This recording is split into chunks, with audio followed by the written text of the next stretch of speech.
Yes, we are live here in the Sky Sports News studio on what has been one of the busiest days in the transfer window so far. And we're here at the Skypad, and I'm delighted to say I'm joined by our chief news reporter, Brian Swanson. Brian, how are you? I'm very well, thanks, Josh. A lot of people have commented on my voice today. I'm still suffering from hay fever quite badly, so bear with me. Typically, it's the worst week of the year this could happen, but I'm getting there, soldiering on. And on quite a sunny day as well outside. Yeah, very sunny. Well, Brian, it seems there's only one place to start, and that is Liverpool's pursuit of Monaco winger Thomas Lemar. What can you tell us on this one? Well, Josh, he's been a player that we've talked about a lot in this transfer window. There was a lot of noise around him at the start of the window. It then went a bit quiet.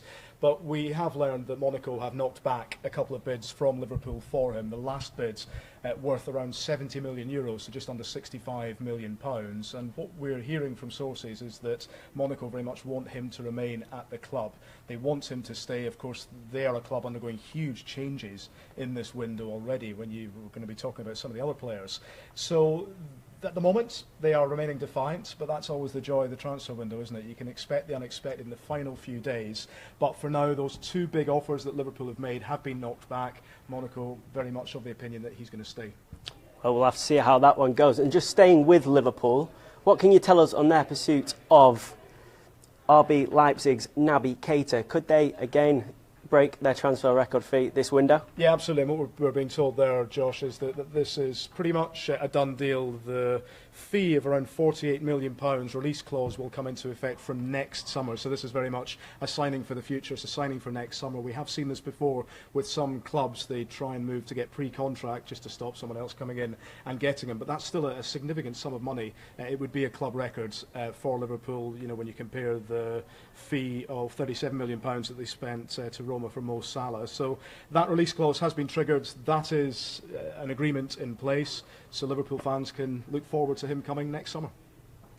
OK, next up, let's discuss the future of Arsenal's Alex Oxlade-Chamberlain. And there's been reports tonight of his future, maybe a fee being agreed with Chelsea. Is that on the cards? Yeah, absolutely, Josh. That's one thing that we've been reporting tonight is that, yeah, a fee has been agreed for him. But just because a fee has been agreed doesn't mean that this is a done deal yet. But a fee agreed from Sky sources between Chelsea and Arsenal for him. We know that he had contract talks with the club last week. We know that he rejected a new contract offer worth £180,000 a week. And I know many of you have been in touch with us and said, look, is that the right thing for him to do? Should he stay? Should he go? He clearly feels at the moment his future is elsewhere. And I suppose from Arsenal's point of view, the gamble is, do they try and hold him out for the next year remaining in his contract, under a year remaining? Do they try and get some money for him? But the interesting thing here in the final few days of this transfer window is this, that the Liverpool interest. Does that have any sway, any bearing? We've seen what's happened with regards to Thomas Lemar, what happens there with Liverpool and Oxlade-Chamberlain. Does he prefer to go there? Jim White took to social media tonight and said that it's his understanding that he favours and prefers a move to Liverpool. But certainly, our latest information we have is that that fee has been agreed. He is, of course, with the England squad at the moment. That said, Josh, nowadays, modern facilities, he can do his medical up at St George's Park. There's no issue there at all. Interestingly, though, we are seeing quite a few players away on international duty just because of the way the calendar's fallen this year. There are games from Thursday. It is. So some clubs, obviously, they've seen their players go away with their international squads, and they're having to see those deals getting done out on the roads and medicals while they're on out with their country. OK, staying with Arsenal, and one of the transfer sagas that's been ongoing throughout this window is this man, Alexis Sanchez. What can you tell on his future this evening? Well, Josh, there was a lot of noise on social media for a while this evening about Sanchez. Had he handed in a transfer request? We spoke to Arsenal. They said that no, that wasn't the case. It wasn't true to say that at all. And I think very much the message to come out of the Emirates, as it has been for the last couple of weeks now, is that they believe that he is committed to stay. Arsene Wenger said in his pre- and post-match news conferences that Sanchez loves the club, he loves playing for them. One source, though, has told us that he has become increasingly unhappy at the club. and of course exasperated no doubt by that heavy defeat to Liverpool at the weekend. But certainly for now, he stays in that shirt, and I think that's the interesting point here with the transfer window, is you do get a lot of noise around some players.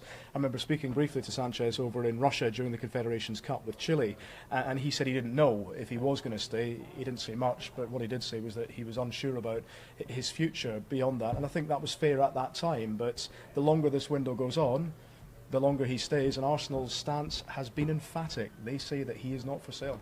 And I'm sure lots of Arsenal fans watching this right now will be hoping for Sanchez to stay at the club. And, well, what Yeah, I would think the likelihood of that is? I think the interesting point there is it's what they do with the players who are on a year left on their contract. Are they happy to run them down? Arsene Wenger has been asked this repeatedly over the summer, and he has said that he very much sees him as a key player for the squad. And as far as he's concerned, yeah, he's staying, and they have long maintained that stance. So again, let's see what happens in the next few days, but it wouldn't be the biggest surprise if he does stay, let's be honest now.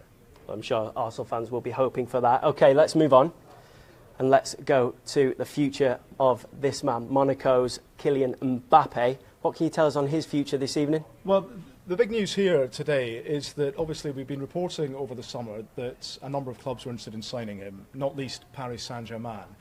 The development has really been how this deal is structured, because sources over in Paris, right up until a couple of weeks ago, were saying we can't make this deal work. We can't make it work within UEFA's financial fair play rules. Of course, what we'd all thought back then was that this was going to be a permanent transfer this summer. And then suddenly we reported it last Monday that actually the offer on the table was a loan for this season with an obligation to buy. That's to say that next summer they will pay £166 million for him. The interesting point here is you wonder what UEFA will do about this. UEFA themselves cannot block transfers. They can't stop that. Only FIFA can do that. Okay. So this deal goes through, as the expectation is that it will.